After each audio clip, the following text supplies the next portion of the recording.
Give him the sauce real quick. Told on that we at the kickback. Talk about this at the kickback. Talk about that at the kickback. Talk about rap at the kickback. Talk R&B at the kickback. You might find me at the kickback. Talk about sports at the kickback. Long stories are short at the kickback. Got guests of all sorts at the kickback. We at the kickback. We at the kickback. We at the kickback. We in the kickback. We in the kickback. We in the kickback. Yeah, we in the kickback.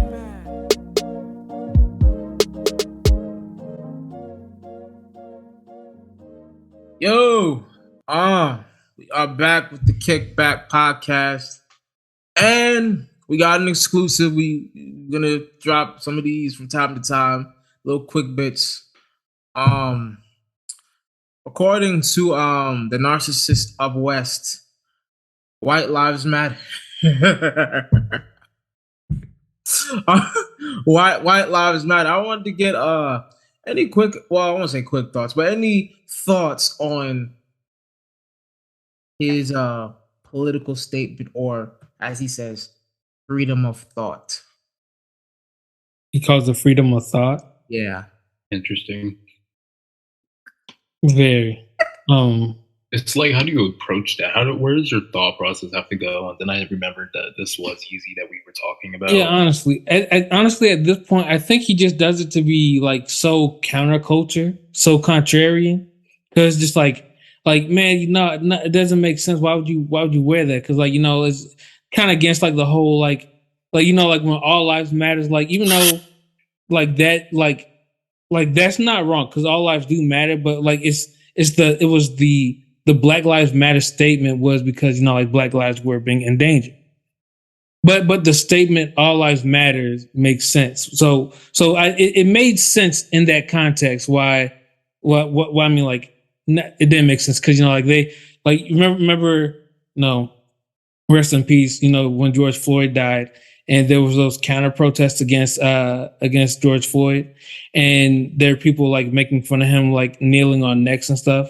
Yeah. But they would be yelling "all lives matter." So it was counterproductive. All lives matter was counterproductive in that sense, but the actual belief in all lives matter just makes sense. But Black Lives Matters was. I feel like I'm going in circles here. My listen, I know what you're getting to. That statement, "all lives matter," "white lives matter," we know this. Yeah. But it's in spite of another statement. It's an agenda. It's not a statement you're saying because it can't. It's. Thank you, because I was about I was about to go into 50 circles trying to get to that. Okay, but yeah, Chris, I agree with you. I'll give my thoughts on it. When I saw it, I was just like, okay, it's another day for Mr. West to. Have you ever watched you watched Dexter's Laboratory? Yeah. Anytime Mandark did something to Dexter, he has the little laugh he does, the ha ha ha ha ha ha. I just think Kanye gets that type of high. I think he gets that type of high when he does this because it makes no sense. Two, okay, you say white lives matter. Just the other day you were complaining about Adidas and Balenciaga not supporting you or taking your ideas. Those people are run by white people. You're complaining about the Kardashian family not letting you see your kids. They're white. So I mean, I guess your life, you're complaining about white people, but their lives matter. Yeah, I don't get the connection. I really don't understand it. My thing with this, my only thing from this on a serious level is if you're a big any big black, creative, whether it be Jay-Z, Nas, anybody, basketball player, if you have an important voice and you influence kids, when they see this type of things, and I know people are people aren't going to take it. When kids younger, I remember when Kanye was saying George Bush doesn't care about black people. There is a demographic that doesn't know that Kanye West. Yeah. It's crazy antics Kanye West. That's the demographic I'm fearful of, that he's going to get them to say these things. And it's crazy you said that though, because I knew a kid who was like heavy into all that stuff Kanye was saying, and he was really like into that. He not like that anymore, but I was just like, wow, this kid is really brainwashed through the TV, and that's crazy. He was like 16 or 17 years old thinking like that. yeah, and my thing with him, like he has that voice, and these kids they're impacted. They look up to him, like on the level of fashion and all of this. When you say these things and create these narratives and play around, there's a whole generation that's gonna follow this and think what you're doing as logic, and you're gonna confuse these kids and have them thinking and say, freedom of thought. Like he talks about freedom of thought, and I'm just like, who's jailed your thoughts? You can say whatever you want, like, and I don't want to hear a kid talk about, yeah, you're blocking my voice and my thoughts. I can't, like, you're creating a generation that's just gonna, just not have logic. And I feel like the power you have, man, with your voice, use it properly, because Black lives haven't really mattered in the past 40, 50 years, and you know that. And to play around, I mean, longer than that. That's an understatement. Yeah, just to play around with that, to me, knowing where you come from, it's just like he's a lost cause, man. He's sad. It's sad. Yeah, I mean, like the guy's information's already been out there, and you do make a great point about, you and Chris both make a great point just how, impressionable the younger generation is, especially when they don't have that, background of people that were already, that they could look up to in a way. I mean, there are those people are out there, but they're not, as big named as, a multimillionaire with a household name like Kanye, So my problem, I didn't have a problem with the message. I had a problem with the way it was presented at I forget what it was called. It was some type of fashion week, and then it was in the exact same colors of the movement, right? It was just inverse with saying white lives matter as opposed to black lives and the lettering. So it was a very powerful statement from an artistic perspective, but it was wrong and it was a bit immoral. So with that, it's just like, we all know Kanye's reactionist at this point. He's kind of doing anything to stay in the limelight, the same way that, what was it I sent you, Peter? It was like one of the the Jaden Smith. Something. It was something that texted about Jaden getting involved, and I'm like, the fact that this random girl decides she's gonna like something and it just hits the internet, like, why is that like a thing? And it's just this weird motive, and it's just, why are we paying attention to it at this point? But it's also showing how what's the word? How odd, a lot of these people's thinking is, how far removed they are from everything. I know I'm rambling here, but no, you making sense. Good. Gotcha. Just the other day, I was doing some silly research project for school, and one of the students was arguing about Silicon Valley or whatever, and you actually look at it, and their GDP per capita, how much they make per year, is roughly $125,000 per household. So when you put that in perspective, that's one of the richest places on the planet. So it's just like, when you have that type of level of industry just in a freaking city in California, it kind of like shows you how far removed everybody is from the rest of the world. Yeah, you make great points about, Ye and just people people reacting to it, and him knowing people are going to react to it. But for me, it's like he just cares so much about himself. It's to a point where I'm like, you can't bite, people that feel, you can't bite the people that will support you. You know what I mean? He just, I don't know, man.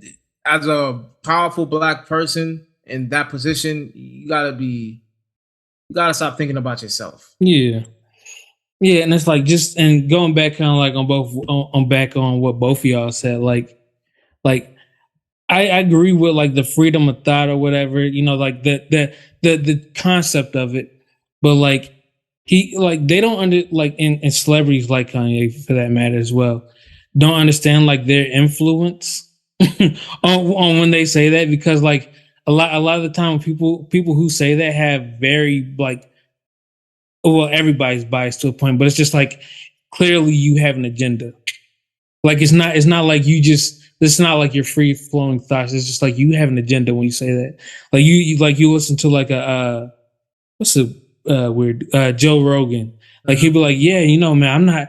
This is a completely unbiased conversation, but it's just like, bro, you were very biased. You were very talking biased. about with the Clearly. Philly, it's Planet of the Apes. Like, boy, you can't be saying stuff like that. Ain't he blue collar at that? Yeah, my like I love the fact you brought up that freedom of thought thing. My problem with that, right?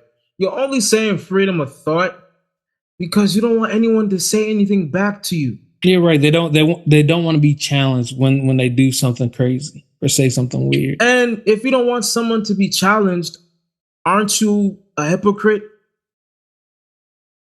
You want freedom of thought, right? So it goes both ways. So I mean, he just yeah. He's a pair of choice words. Yeah, man.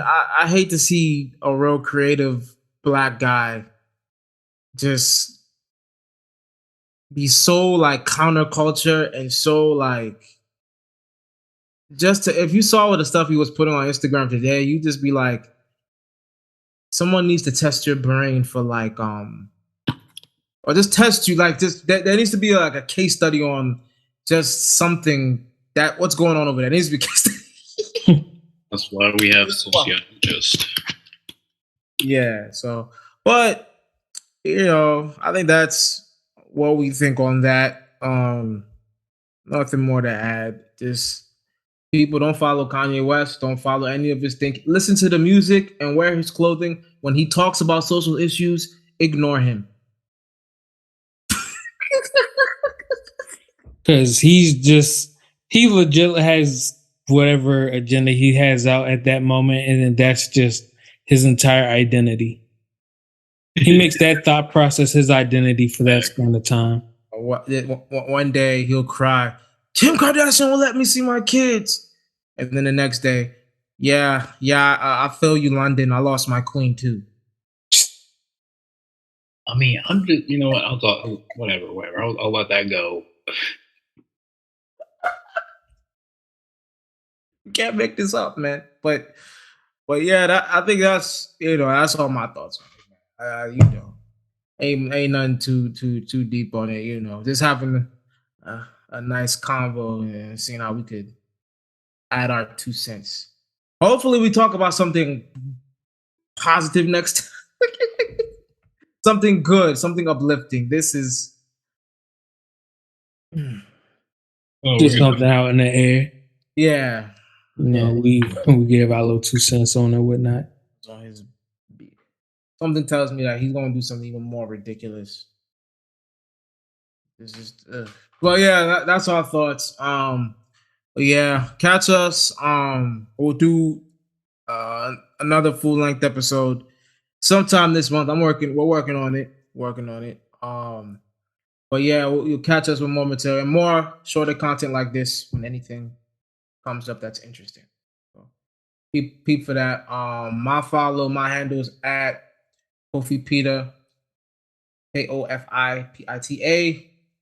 Out of the bird. Oh, I'm gonna say I see I'm plugging the old plug. At official Kickback Podcast on IG.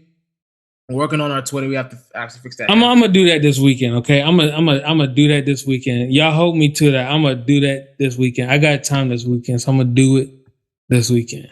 Okay, Chris, your handle? My handle is Big Chris _57 for Twitter, and Everybody Loves Chris on IG. Yeah, Ave, if you remember yours. I honestly don't. I was just going to say. I think it's like Avery thing or Cooper Trooper. Cooper Trooper. But like trying to remember Everybody Loves Chris is a lot easier than I don't even know what my handle is. Cooper Trooper works for you. It's undisclosed to the next episode. We'll figure that out. Yeah. We'll come up with something. We promise. Yeah, of course. All right, we love you. Stay positive. Stay black. Stay woke. We love all y'all.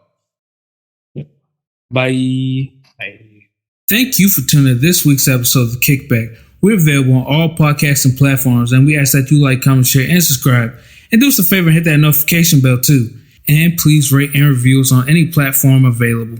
And as always, we like you, we love you, but we gotta go. Bye.